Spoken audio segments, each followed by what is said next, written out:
What's going on in today's video? Just going to talk about volume and just basically what I think about it, what's important about it, and how much you should do, where you should start. But the video in the background, I was warming up with some snatches again. A little technique day to day. I think the most I worked up to was 70 for some technique stuff. Then I hit a 5x8 on squats with 315. Hit some heavy snatch pulls up to like 405, or it was 375, and then I just did a lot of stuff after that, rows and ab work, and I can't even remember everything I did. This is a few days later that I'm recording this voiceover, but I only got up to the snatch deadlift part of the workout. But when it comes to volume, I think the issue that people run into when they're figuring out how much they should do, they're always thinking about how much they should do. Should I do 1 set, 2 sets, or 3 sets, or 10 sets, or whatever, 20 sets a week per muscle group versus 4 or whatever. And I think an aspect that they forget about it is the quality of the set.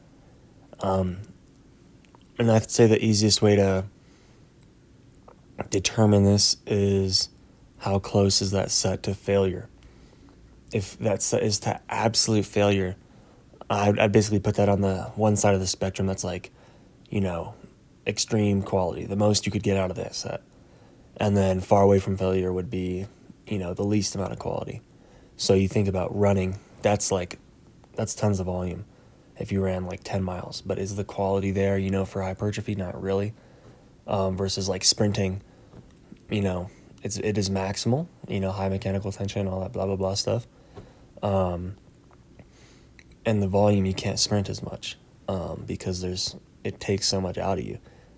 The muscles have to produce so much force for you to be able to sprint. That's kind of how I view volume.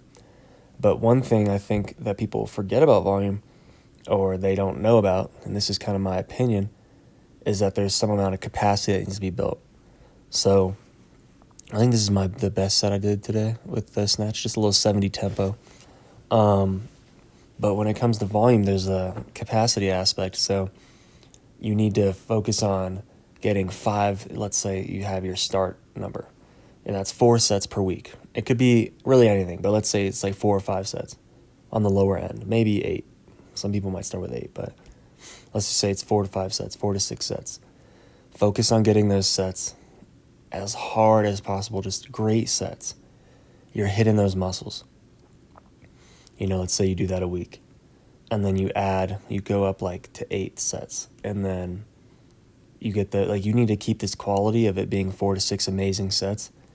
Bring it up to I really can't tell you what number you should bring it up to, but let's say you brought it up to 15, and you hit this barrier, come back down to 4 to 6 sets, and find some way to make it even better, and then just continue going back up in sets. And that's kind of just a cycle you can continue. And what you'll notice is that you end up in these low volume periods and these high volume periods. You can even flip it on its head, do the inverse, and then you end up with this kind of I'm saying this again, block periodization. You end up with this block periodization kind of thing where you go from high volume to low volume. Either can work. The one thing you could do is go look at it from this standpoint where you're doing low volume, building up to high volume, and then coming back to low volume. I mean, you'll get great gains doing that. Even with no real program, you can make great gains doing that. So that's really what I think when it comes to volume, is that you need to find this baseline. And you can see this in a lot of programs, but find this baseline of where you're working hard, even if that's 2 really hard sets twice a week. And then you just add a set, and then you just add another set. And then before you know it, you're doing 5 sets twice a week. Super hard. Think about that with squats. 2 sets of 10. You start with that twice a week. Build up to 5. That's 10 sets a week. Maybe you go to 6 sets of 10.